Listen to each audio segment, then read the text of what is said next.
পুরো বাংলাদেশের ইসলাম ধর্মের মানুষগুলোকে আমি একটু রিকোয়েস্ট করছি, সেটা হলো এই যে যে সরকারি ক্ষমতায় থাকুক এটা বড় বিষয় না, কিন্তু মুসলমানের ধর্মীয় বিষয়গুলো কেউ কখনো আঘাত করবে আর এটা বাংলাদেশের মানুষ মেনে নেবে না।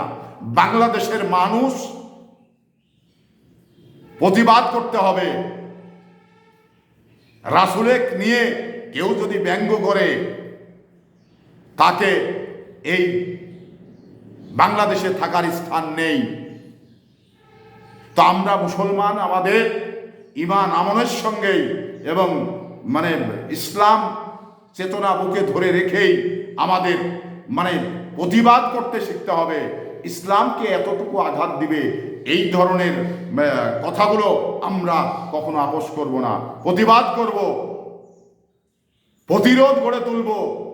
কারণ ইসলাম মহান ধর্ম, এই ধর্মকে সবার উপরে রাখতে হবে। রাখতে গেলে আমরা ধর্মের যারা ধারক বাহক রয়েছি তারা এই সব সময় প্রস্তুত থেকে আমার ধর্মের উপরে এতটুকু আঘাত করলে আমরা কখনো মেনে নেব না। দাঁত ভাঙা প্রতিবাদ করব এবং প্রতিরোধ আমরা গড়ে তুলব।